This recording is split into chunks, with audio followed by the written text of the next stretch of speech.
Assalamualaikum warahmatullahi wabarakatuh. Selamat malam. Semoga selalu sehat dan semoga selalu tetap semangat untuk belajar hal-hal yang baru. Karena di era disruption ini kita harus mudah untuk beradaptasi dengan hal-hal yang baru. Ya, apalagi dunia sekarang dalam keadaan sangat terpengaruh oleh hal-hal baru dengan banyaknya aktivitas yang dilakukan secara online atau daring.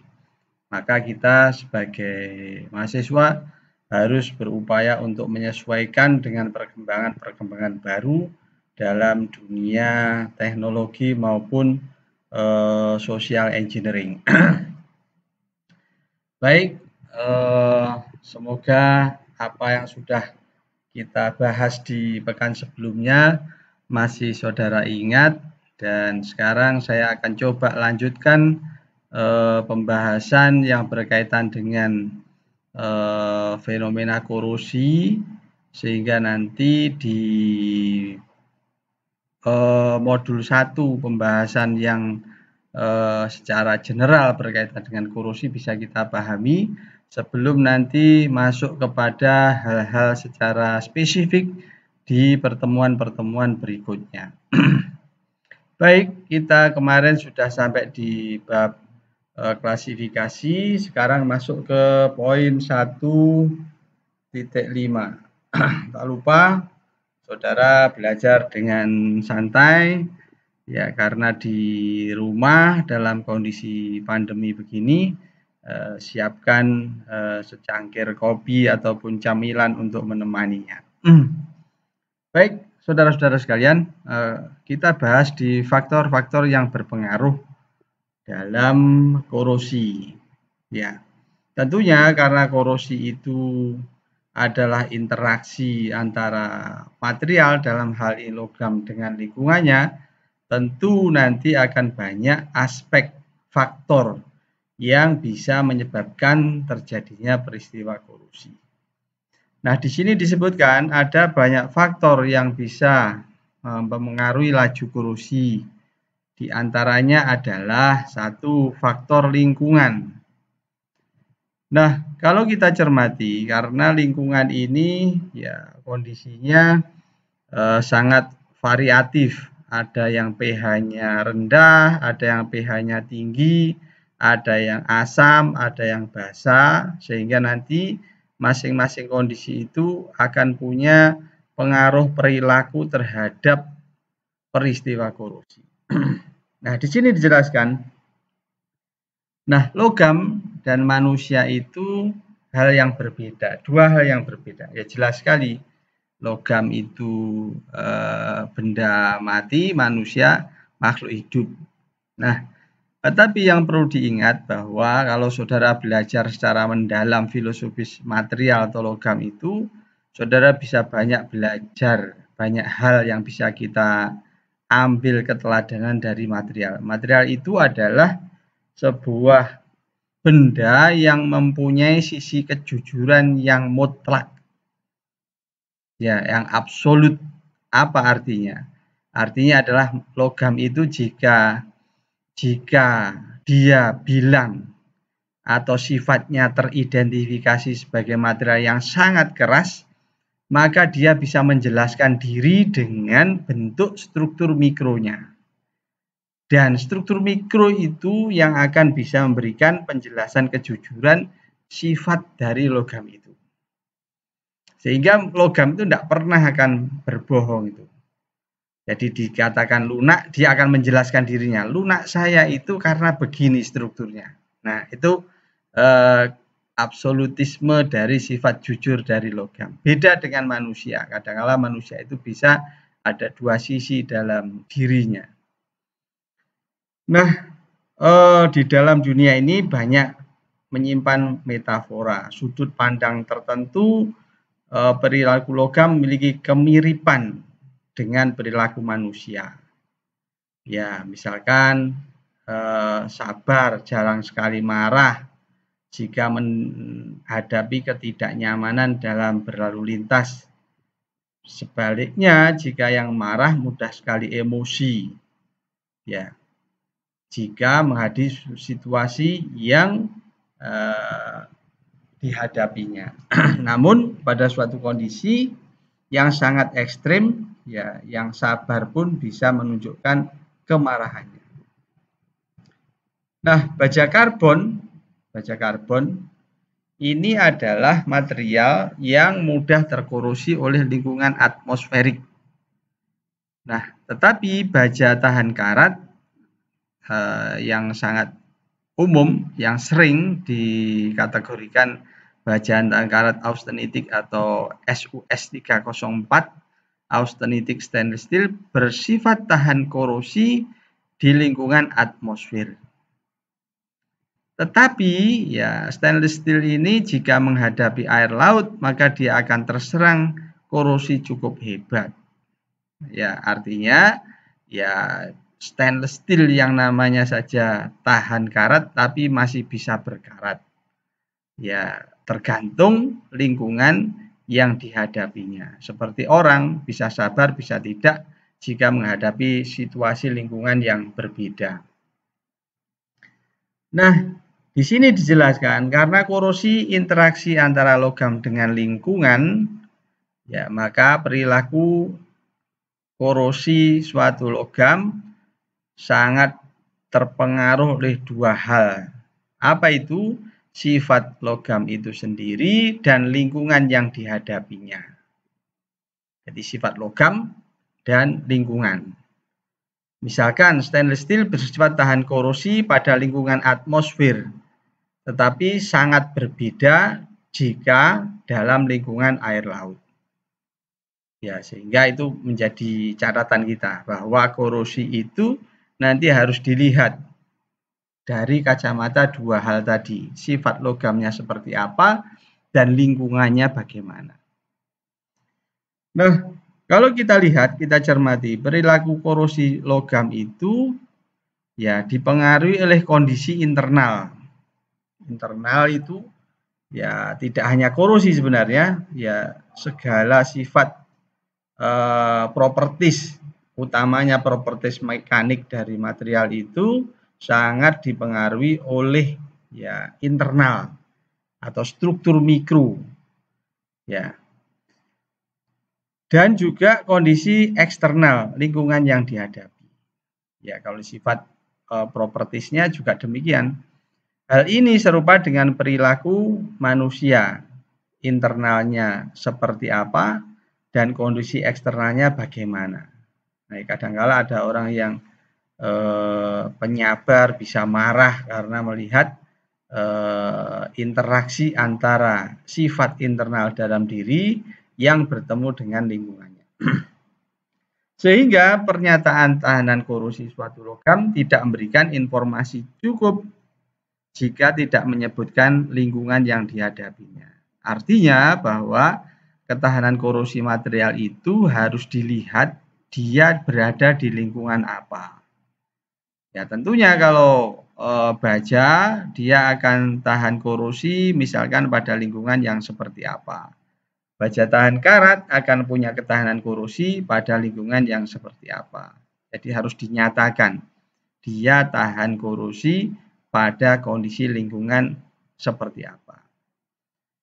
Nah, di sini ada contoh-contoh lingkungan yang mungkin dihadapi oleh logam. Ya, karena logam itu nanti akan dipakai di dalam segala macam kebutuhan manusia, tentunya dia akan dihadapkan dengan beragam lingkungan sesuai dengan apa yang akan digunakan material tersebut dalam kebutuhan manusia. Bisa jadi ya lingkungannya adalah air laut atau air garam. Bisa jadi air destilat, ya destilasi, air suling, air tawar, atmosfer laut, atmosfer industri perkotaan, atau atmosfer pedesaan. Ini sangat berbeda karena nanti suasana kondisi udara di kota, desa, di pegunungan akan berbeda-beda. cairan asam, basa, di tanah, di uap, atau dalam kondisi gas, gasnya apa saja. Ini semua sangat berpengaruh terhadap sifat tahan korosi dari materialnya. Nah, kemudian ya pada masing-masing lingkungan terdapat faktor yang berpengaruh. Ya, misalkan pengaruh kecepatan. Ya, pada lingkungan tertentu kecepatan itu sangat berpengaruh. Misalkan logam tertentu pada kecepatan aliran elektrolit akan meningkatkan laju korosi. Misalkan yang disebut dengan korosi erosi.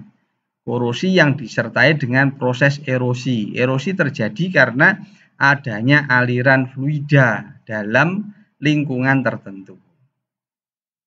Nah, tipe logam yang sesuai dengan karakter ini adalah logam yang ketahanan korosinya tergantung pada lapisan pelindung di permukaannya.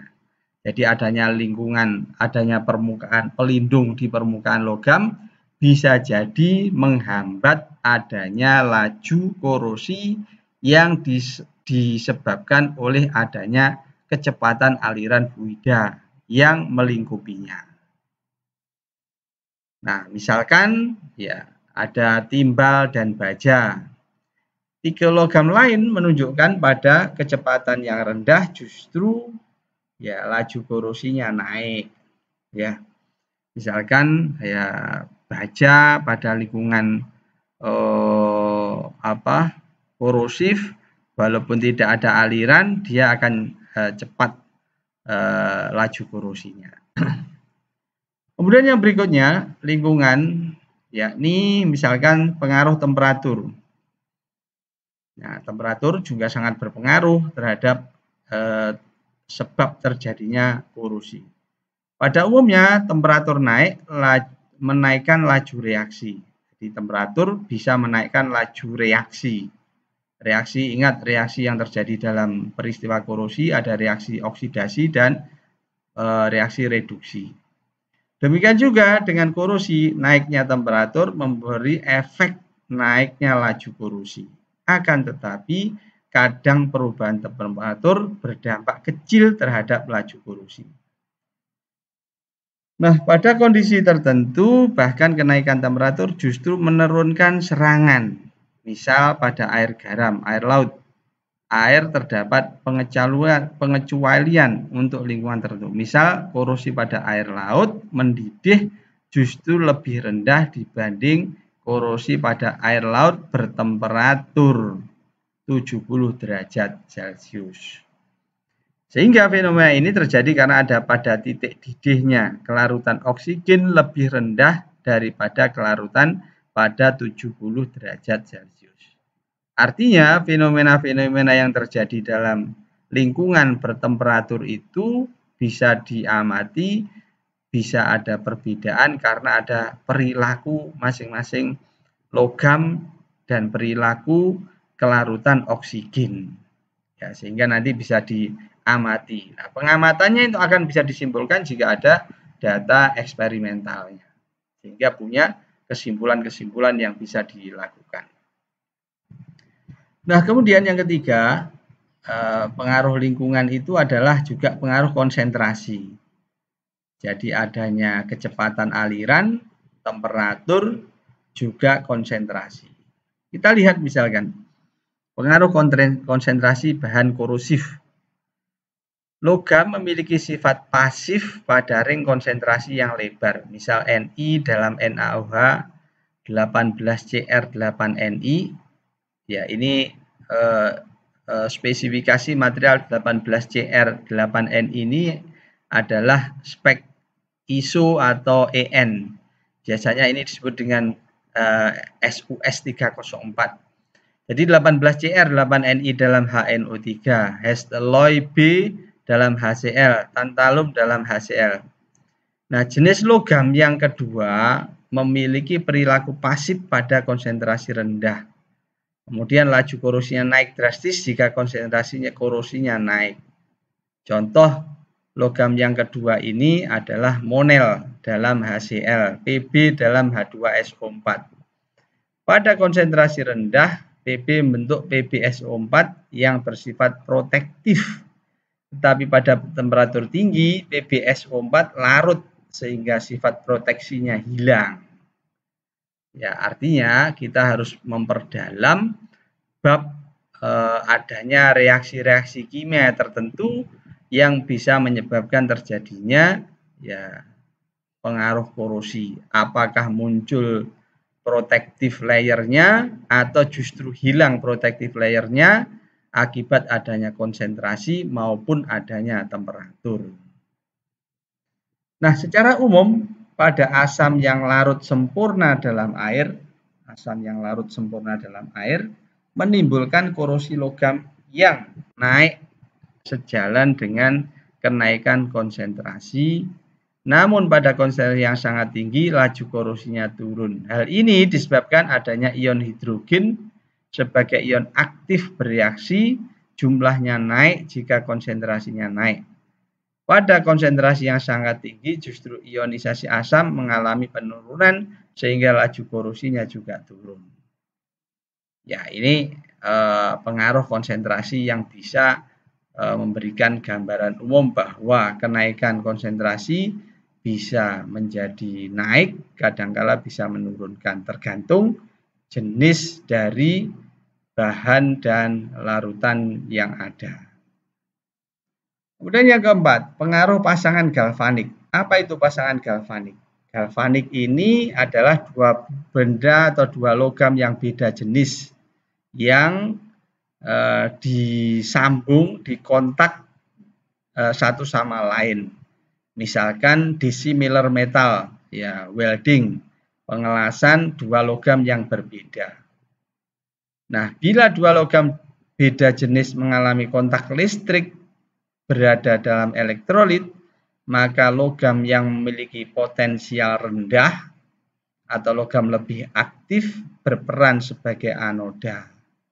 Jadi yang potensial elektrodanya lebih rendah, dia akan sebagai anoda. Artinya dia nanti yang akan terkorosi.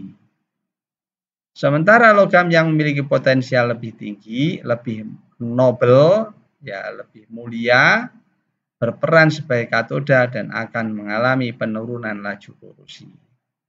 Ya, misalkan nanti saudara membuat tugas akhir yang berkaitan dengan pengelasan dissimilar metal, ini harus hati-hati karena bisa jadi terjadi kontak yang kemudian jadilah pasangan galvanik yang nanti unsur-unsur yang nilai potensialnya rendah, dia akan menjadi anoda dan akan terkorosi. Misal antara baja karbon dengan stainless steel, pasti nanti akan terjadi korosi di daerah mana? Di daerah baja karbonnya. Ya, itu contoh-contoh yang mungkin nanti bisa saudara amati dalam perjalanan berikutnya.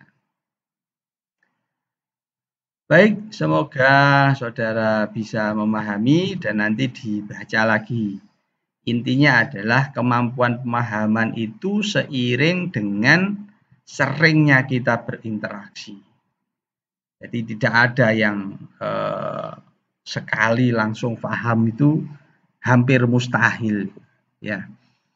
Ya, kecuali memang diberikan anugerah oleh Yang Maha Kuasa, orang yang punya kemampuan super bisa cepat memahami, sekali baca bisa hafal. Itu ada para seperti orang-orang dahulu, ya, yang punya kemampuan luar biasa untuk bisa memahami ya hal-hal baru dengan cepat. Nah, kalau kita umumnya adalah harus ada interaksi, repetisi, pengulangan-pengulangan yang sering sehingga nanti akan muncul pemahaman di dalam cara berpikir kita. Makanya jangan bosan untuk mengulang. Makanya kenapa saya bikin video supaya bisa diulang-ulang. Kalau pelajaran di kelas tidak ada rekamannya, nah sekali lewat sudah hilang itu. Membaca sendiri kadang-kala sulit memahami. Maka dengan video saudara bisa ulang. Kalau tidak paham bisa diulang. Kalau tidak paham bisa ditanyakan. Nah, berikutnya faktor metalurgi. Kalau yang tadi adalah bab faktor lingkungan, nah ada banyak faktor, ya kemudian ya faktor lingkungan pun ya ada faktor yang pengaruh, misalkan kecepatannya, temperaturnya, kemudian juga konsentrasinya, dan juga perbedaan dua jenis logamnya. Nah, yang kemudian yang berikutnya faktor metalurgi. Apa itu faktor metalurgi? Ya, kita ingat bahwa metalurgi itu bagian untuk memahami struktur internal daripada material, dari logam. Kita akan memahami strukturnya supaya kita memahami sifat-sifatnya. Ya, sangat jelas sekali di dalam pembahasan properties of material itu bisa dikaitkan, dibaca dengan bentuk-bentuk struktur mikronya. Nah, di sini faktor yang metalurgi yang mendasar itu kita langsung membahas masuk ke bagian dalam, yakni butir vs batas butir, melawan batas butir. Di dalam pembahasan tentang metalurgi, utama struktur mikro, kita harus kenal dulu apa butir atau grain, apa itu batas butir atau grain boundary. Ya, kalau kemarin pernah saya gambarkan di dalam di sini misalkan seperti ini. Di dalam pengamatan struktur mikro, kita biasanya menggunakan namanya mikroskop optis. Jadi benda dipotong, dipoles, kemudian dietsa, diamati di bawah mikroskop. Nanti akan muncul misalkan bentuknya bulat begini, kemudian nanti ada, nah seperti ini gambarnya. Nah, misalkan ini saya ambil contoh. Nah,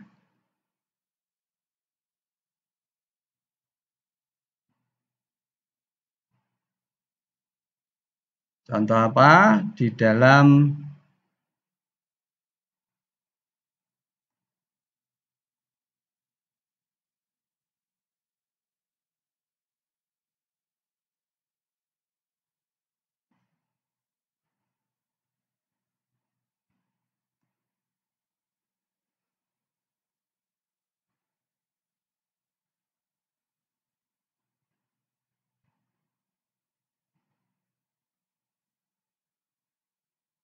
dalam gambar struktur mikro yang diamati di mikroskop, misalkan muncul gambar begini. Ini adalah menampakkan permukaan logam yang dipotong sehingga nanti akan membedakan jenis dari fasanya. Nah, yang ini disebut dengan butir. Saya kasih nama butir. Sedangkan yang ini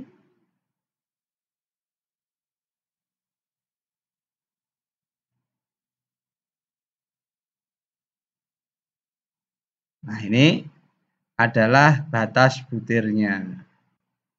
Saya tulis BB gitu ya. Sehingga kita tahu bahwa butir itu yang ini 1, 2, 3, 4, 5, 6. Ada 6 butir. Batas butirnya ini,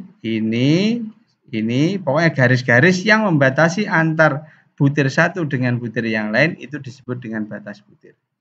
Nah, di dalam satu butir ini ada susunan atom, orientasinya sama. Nah, antar satu butir dengan butir yang lain, orientasi atomnya berbeda. Satu butir orientasinya sama, butir yang lain orientasinya juga sama. Tetapi satu butir dengan butir yang lain tidak sama orientasi atomnya. Sehingga pada daerah batas butir itu tempat bertemunya dua atau lebih orientasi atom yang berbeda. Sehingga apa yang terjadi? Yang terjadi di atas butir ini adalah daerah mismatch, ketidakteraturan susunan atom. Ya, ini harus dipahami dulu, butir dan batas butir. Nah, sehingga ini nanti akan bisa menjelaskan beragam banyak fenomena perubahan-perubahan sifat pada material atau logam. Makanya di sini disebutkan logam itu adalah sangat ajaib ya, karena ikatan antar atom dan kemasan atom yang khas. Ya, ini sangat ajaib. Pada umumnya ion terluar logam tidak terikat kuat sehingga bebas bergerak yang disebut dengan elektron mobile.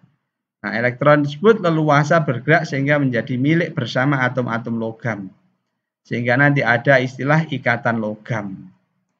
Nah, ikatan logam terjadi karena ada gaya elektrostatik antara ion positif dengan elektron mobile. Elektron tersebut menyebar melingkupi ion positif atau bisa dikatakan ion positif logam terendam dalam lautan lem elektron. Jadi ini ada lautan elektron, kemudian ada ion positif ya, karena dia ionnya terluar itu tidak terikat, bisa bergerak bebas atau elektron mobile ya, bergerak ya bersama atom-atom logam. Jadi logam tersusun atas ion positif dan elektron. Ya, ini seperti ini ilustrasinya. Nah, kemudian ya, lebih lanjut atom logam menata dirinya dalam susunan 3 dimensi yang teratur. Ya, yang ada di dalam setiap butir disebut dengan struktur kristal. Sebagai contoh, Fe tertata dalam kemasan kristal BCC, body center kubik. Jadi bentuknya itu kubik karena di sini body center, di bagian tengah dari kubiknya itu ada satu atom. Ya, misalkan atom yang lain aluminium memiliki struktur FeC, face center kubik. Ya, misalkan, nah, kristal bergabung dengan orientasi arah yang sama membentuk butiran green. Ini contoh BCC, body center kubik. Ini diambil satu unit sel atom BCC. Ini atomnya di tengah, sedangkan yang pojok ini masing-masing atom dipakai bersama-sama. Jadi di pojok itu dipakai berdelapan. 1, 2, 3, 4 di sini atas dan bawahnya. Jadi 8. Jadi satu atom di pojok, jadi ini 1/8. Jadi totalnya dalam satu unit sel BCC itu terdapat 1/8 ini kalikan jumlahnya ya. 1, 2, 3, 4, 5, 6, 7, 8. Kalikan 8, ada tambahan utuh 1 di tengah, 1 atom. Jadi ini yang pojok-pojok ini dipakai berdelapan. Yang tengah utuh sendirian. Sehingga jumlah atom dalam satu unit sel BCC ada 2, 1/8 kali 8 ditambah 1. Beda dengan FCC yang di tiap permukaannya ada 1,5 atom. Karena apa? 1 atom dipakai berdua. Sisi unit sel ini dengan depannya, ini dengan sampingnya, yang sana dengan sampingnya, ini dengan atas, yang sebelah sana dengan sebelah sana, yang bawah dengan bawahnya. Sehingga kalau dihitung, yang pojok tetap sama, 1/8 kalikan 8 ditambah berapa ini? Ada 1, 2, 3, 4, 5, 6 kalikan setengah. Jadi satu atom FCC, ya satu unit atom FCC ada 1/8 kali 8 ditambah setengah kali 6. Sehingga ada 4 atom. Itu cara ngitungnya. Ya. Nanti kalau saudara mau dibaca lebih dalam di dalam buku Kalister ya.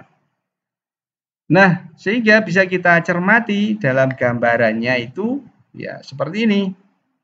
Misalkan ini saudara perhatikan dengan teliti. Terlihat seperti sama padahal berbeda ini. Misal pada butir yang ini arahnya kemana? 1 ke sana, lurus. Yang di sini ke arah sana. Berbeda dengan orientasi yang sebelah sini. Walaupun terlihat ini butir-butir yang ya bunter-bunter. Yang ini kemana? Ke sini. Ya, atau ke sana. Ya, akan berbeda sudutnya. Ini gambarannya. Oh, antara yang ini dengan yang ini sudutnya beda. ini dengan itu beda sudutnya. Sehingga apa yang terjadi pada daerah ini terdapat ketidakteraturan karena pertemuan antara atom butir di sini dengan butir yang di situ. Ini pertemuan antara butir yang ini dengan yang di sebelah sini. Sehingga terjadilah batas butir ini. Terjadilah batas butir ini. Ya. Nah, di sini disebut high angle grain boundary. Ya. Kenapa bisa disebut high angle? Karena perbedaan sudutnya sangat besar antara butir ini dengan butir di butir sebelahnya. Ini disebut small angle. Ya, sudutnya kecil. Berapa dikatakan besar dan kecil? Ya, kayaknya tidak ada batasan secara spesifik. Ya, mungkin kalau di bawah 10 derajat itu kecil, di atas 10 derajat itu besar. Nah, kemudian di sini dijelaskan daerah butir memiliki susunan atom yang lebih teratur daripada daerah batas butir. Ya, sehingga daerah batas butir lebih reaktif. Kenapa lebih reaktif? Karena dia pertemuan dua orientasi yang atom yang berbeda, sehingga ini ketidakteraturan itu menyebabkan energinya besar. Karena energinya besar, dia lebih reaktif atau mudah terserang korosi. Karena energi besar, dia mudah terserang korosi. Nah, itulah gambaran penjelasan tentang fenomena batas butir dan butiran. Kemudian paduan homogen ya lawan non homogen atau heterogen. Homogen vs heterogen. Jadi harus dicermati di dalam logam juga itu tidak ada yang homogen. Pasti sebagian besarnya adalah heterogen. Kecuali kristal tunggal begitu. Tapi kadangkala adanya impurities, pengotor di dalam kristal itu juga menjadi penyebab terjadinya heterogenitas di dalam logam atau benda. Nah, kalau kita cermati di sini ada dua macam jenis paduan logam. Ya, campuran homogen, larutan padat, dan campuran heterogen, campuran dari dua fasa atau lebih. Ya. Paduan antara tembaga dan nikel adalah paduan homogen karena tembaga Cu dan nikel saling melarutkan pada semua komposisi. Ya. Baja merupakan contoh campuran hidrogen karena karbon tidak larut sempurna tetapi membentuk fasa kedua, yakni terdapatnya Fe3C atau cemented. Ya, karena tidak semuanya larut, hanya sampai batas 2% saja. Selebihnya nanti akan ya menghasilkan adanya senyawa karbida itu. Pada kandungan karbon berapa senyawa terbentuk? Pada kurang lebih 6,67%. Saudara bisa ulang lagi pelajaran ilmu bahan. Jadi batas sebelah kanan dari diagram Fe3C itu adalah garis tegaknya pada kondisi karbon 6,67% itu adalah senyawa Fe3C. Jadi kalau saudara ulang nanti dilihat di diagram, misalkan diagramnya begini. Nah, ini 0, sebelah kanan ini adalah 6,67.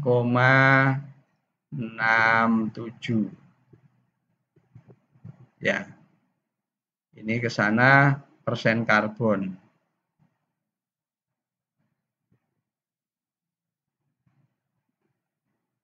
Nah, di sini adalah senyawa Fe3C. Nanti gambarnya kan melengkung. Nah, ada garis ke sana, ada garis ke sana.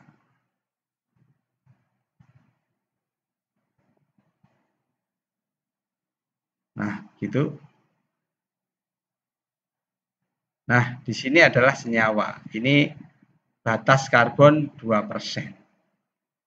Nah, itu contoh yang bisa kita pahami berkaitan dengan homogen dan heterogen. Ya. Nah, CUNI masuk dalam kategori ya larut sempurna dalam keadaan cair dan larut sebagian dalam keadaan padat. Ya, larut sebagian dalam keadaan padat artinya terbentuk senyawa. Ya, alfa dan beta. Ya, dia larut dalam keadaan padat, larut sempurna dalam cair dan larut sebagian. Ya, ada alfa plus betanya, CUNI-nya. Nah, kemudian yang berikutnya adalah apa yang disebut dengan impurities. Ya, impurities ini adalah pengotor inklusi dalam ya, struktur kristal logam, bisa mempengaruhi ketahanan korosi logam. Contoh, adanya mangan sulfida yang bersifat katodik dibanding logam murninya akan memberikan dampak peningkatan laju korosi.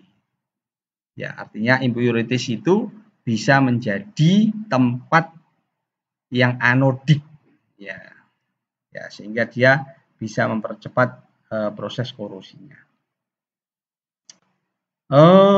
Berikutnya yang nomor subbab 1.6 berkaitan dengan kerugian korosi. Nah, kerugian korosi ya sudah kita pahami bersama, banyak aspek yang berkaitan dengan kerugian engineering yang disebabkan oleh adanya peristiwa korosi. Bahkan di negara-negara maju, negara-negara besar itu mengalokasikan anggarannya cukup besar ya untuk perawatan, maintenance korosi. Bahkan ada pertimbangan-pertimbangan spesifik untuk bisa menanggulangi masalah korosi ini. Kalau di dalam desain misalkan ada namanya corrosion allowance. Jadi misalkan saya akan melakukan desain merancang sebuah bejana tekan. Nah, bejana tekan ini nanti akan saya desain selama waktu berapa, misalkan 20 tahun. Maka di dalam rancangan desain 20 tahun harus ditambahkan apa yang disebut dengan corrosion allowance. Ya, sebesar berapa? Sebesar besarnya laju korosi material yang dipakai di dalam merancang pressure vessel dikalikan dengan laju korosinya. Nanti ketemu CA, corrosion allowance. Corrosion allowance sama dengan corrosion rate dikalikan dengan design time-nya. Nah, kalau di kapal biasanya penanggulangannya dengan adanya cathodic protection, memasang beberapa tempat ya anodic protection atau cathodic protection yang dipasang di badan kapal sehingga nanti menjadi anoda tumbal, anodic protection berarti anoda tumbal diumpankan, sehingga dengan diumpankan itu badan kapalnya tidak mengalami korosi, tetapi ada MG atau yang lain ZN yang sengaja dimakankan. Nanti akan dihitung kira-kira pada area lambung berapa dibutuhkan berapa anoda yang diumpankan. Nah, itu bentuk-bentuk penanggulangan yang bisa dilakukan. Nah, misalkan di sini kerusakan, kerugian yang keselamatan termasuk keselamatan jiwa. Ya, di pertemuan awal sudah dijelaskan tentang hal yang berkaitan dengan kerugian yang terjadi akibat peristiwa korosi. Misalkan jatuhnya pesawat atau terjadinya kecelakaan kereta api atau meledaknya bejana tekan atau bocornya tangki atau juga peristiwa bocornya pipeline dan sebagainya. Itu adalah hal-hal yang bisa menjadi contoh betapa korosi itu bisa merugikan baik itu finansial, terlebih kalau kondisinya adalah pressurized part, nanti akan bisa menyebabkan terjadinya korban jiwa. Nah, itu harus dihindari ya. Aspek daripada code dan standar itu biasanya adalah safety ya, sehingga diupayakan supaya bisa menyelamatkan orang, human ya, maka dilakukan upaya-upaya, salah satunya adalah perlindungan terhadap peristiwa korosi itu. Nah, memang itu menjadi perhatian besar. Makanya di dalam beberapa code, misalkan API 510 yang berkaitan dengan inspeksi bejana tekan itu sangat diperhatikan betul ya, berkaitan dengan hal yang berbicara tentang korosi. Atau di dalam risk based inspection itu ada damage yang dipertimbangkan, salah satunya juga korosi, karena korosi itu menjadi peristiwa yang luar biasa, kerugiannya juga sangat besar ya. Kemudian yang berikutnya ya, selain kerugian keselamatan termasuk nyawa manusia, juga finansial yang cukup besar ya. Di situ juga ada pertimbangan-pertimbangan yang perlu difikirkan jika kita melakukan maintenance secara rutin, nanti bisa akan mengendalikan peristiwa korosi lebih lanjut. Beda dengan kalau kita biarkan, malah belum rusak ya, jangan sampai rusak ya, kalau bisa diketahui, diinspeksi secara berkala, kapan harus diinspeksi, jangan menunggu rusak baru dilakukan shutdown total, sehingga nanti akan terjadi repair besar-besaran. Tapi kalau dilakukan rutin maintenance, insya Allah bisa bertahan lebih lama. Kemudian yang berikutnya adalah penampilan. Ya, pada umumnya logam terserang korosi, ya kualitas penampilannya mengalami penurunan. Ya, tampilannya jadi tidak menarik lagi. Misalkan saudara lihat ya sederhana saja, tangki, misalkan tangki air yang terbuat dari stainless steel yang mestinya itu bagus karena terbuat dari stainless steel, disebabkan korosi tampilannya jadi tidak menarik lagi. Ya, dan banyak hal ya. Sehingga ya kasus-kasus ya korosi itu mengurangi nilai artistik dari part atau komponen yang seharusnya menjadi baik. Tetapi misalkan ada juga kasus khusus pada karya seni patung logam, ya semakin menarik karena serangan korosi. Ada nilai artistiknya. Ya, ya nanti coba dicari di Google atau di Pinterest, itu kadangkala ada art of corrosion, art of welding juga ada, tapi nanti saudara cari coba art of corrosion. Sejauh semenarik apa korosi itu ditinjau dari seni, sehingga nanti akan menghasilkan sebuah karya yang bisa dinikmati. Ya, tetapi ya umumnya korosi itu menjadi tidak menarik dalam kacamata orang awam dan juga kacamata orang engineering. Terlebih tidak menarik lagi kalau ditinjau dari segi finansial. Nah, berikutnya biaya. Ya, biaya operasi dan biaya perawatan. Ya, penggunaan material yang harganya awal lebih murah namun kurang tahan korosi, nah, akan menjadi penyebab membengkaknya biaya total. Harga awal ditambah biaya operasi, ditambah biaya maintenance yang lebih tinggi ya dibanding kalau kita memilih material yang sudah tahan korosif dan perlu perawatan. Nah, tentunya nanti ya biaya pengembalian korosi juga harus diperhitungkan dalam analisis biaya untuk pemilihan material. Ya, kalau materialnya dilakukan dengan pemilihan yang tepat untuk tahan korosi yang lebih lama, saya pikir nanti operasional juga akan lebih lama dan hitung-hitungan ekonomisnya jauh lebih menarik dan lebih menguntungkan.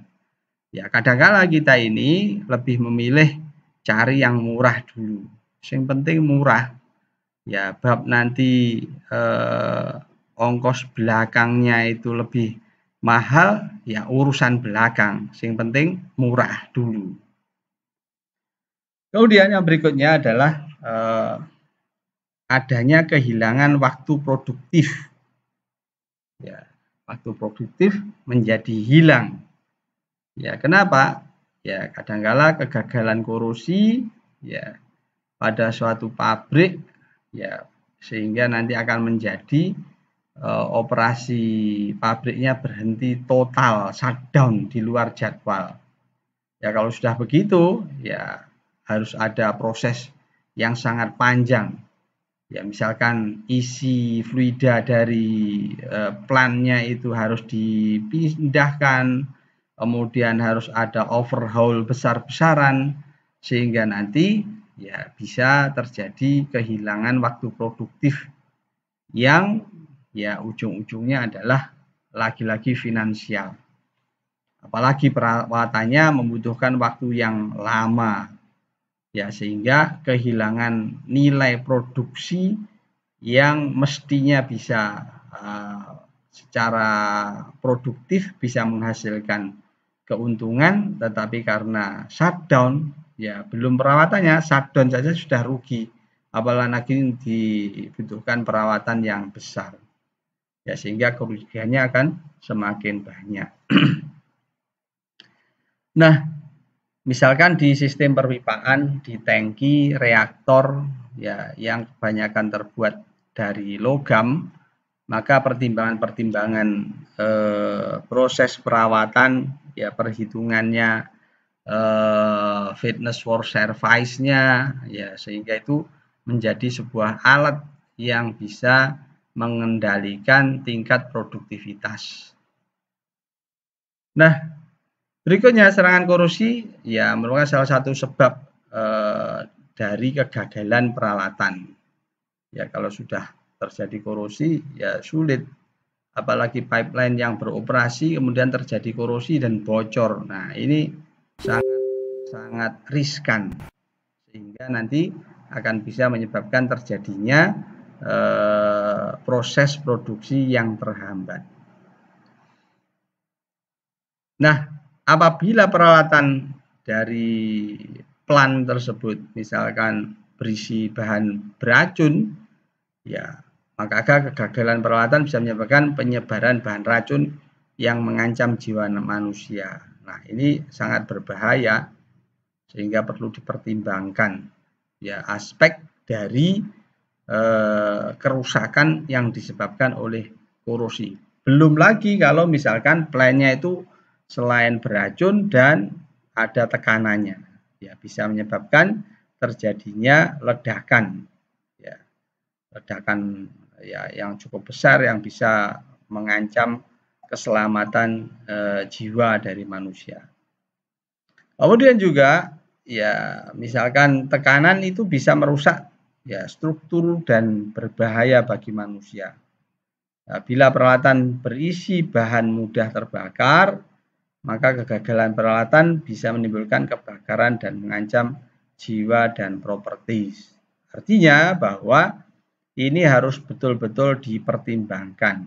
Ya, makanya merancang sistem perawatan dari plan atau konstruksi menjadi sebuah hal yang patut dipertimbangkan untuk menjaga keselamatan.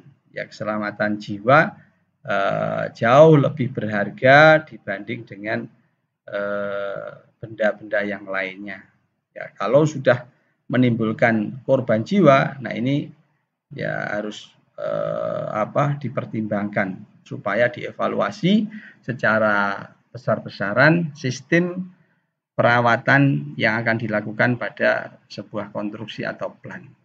Baik, itu yang bisa saya sampaikan berkaitan dengan pertemuan di pekan kedua, melanjutkan materi yang masih sama untuk menuntaskan ya di bab fenomena korosi. apa itu korosi, sebab-sebabnya apa, ya kira-kira tinjauan ekonomisnya bagaimana, sehingga itu menjadi awal untuk overview terhadap masalah korosi yang nanti akan kita bicarakan lebih lanjut secara mendetail item per item. Misalkan nanti bagaimana cara melakukan perhitungan laju korosi, bagaimana preventifnya terhadap korosi secara poin per poin, sehingga saudara bisa mudah memahaminya. Baik, semoga bermanfaat, dan di poin berikutnya ini saudara baca saja, ya besok akan saya jelaskan secara offline, ya secara online lewat Meet, kira-kira pengamatan korosi itu seperti apa yang harus saudara lakukan, sehingga nanti dalam pembahasan lebih lanjut berkaitan dengan ini mestinya ada praktikumnya supaya saudara bisa melakukan pengamatan, oh korosi itu begitu.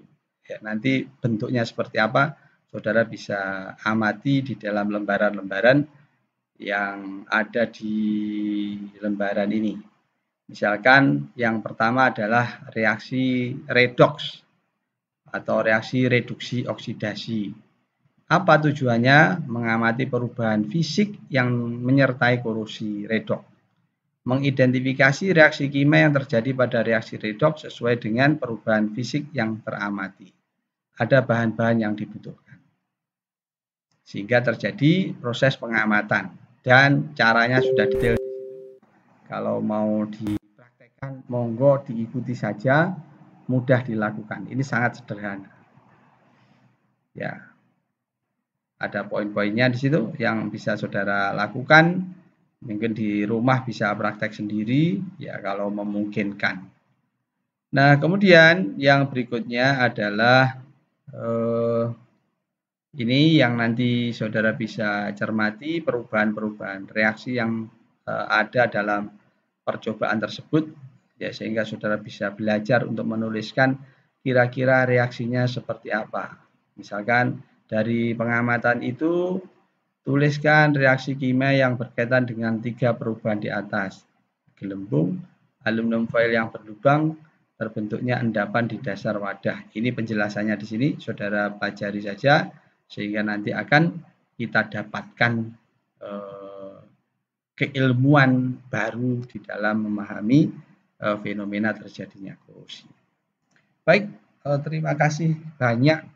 Semoga memberikan pencerahan terhadap saudara, bisa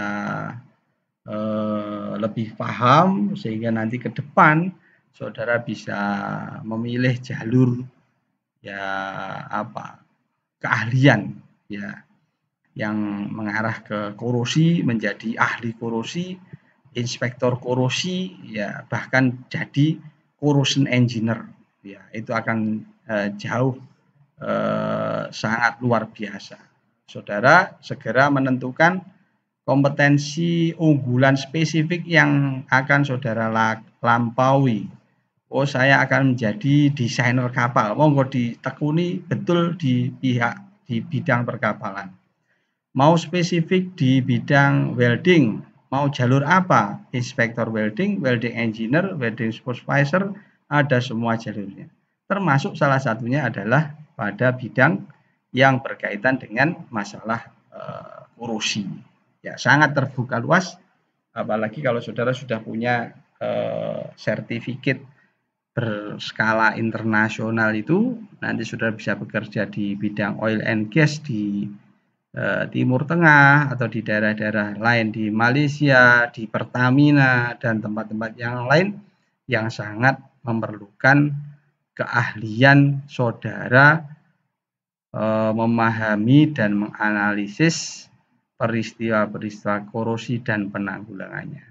Semoga bermanfaat. Terima kasih dan stay safe, saudara. Dalam kondisi pandemi tetap ada panduan protokol kesehatan, yakni menjaga jarak, memakai masker, mencuci tangan pakai sabun. Dan tak lupa saudara berupaya untuk menjaga imunitas dengan berolahraga, juga menambah asupan bergizi, minuman-minuman probiotik atau buah-buahan, atau berjemur di matahari supaya daya tahan tubuh saudara memiliki imunitas yang luar biasa. Semoga kita semua dilindungi oleh Yang Maha Kuasa, tetap sehat dan tetap semangat dalam belajar. Terima kasih atas perhatiannya.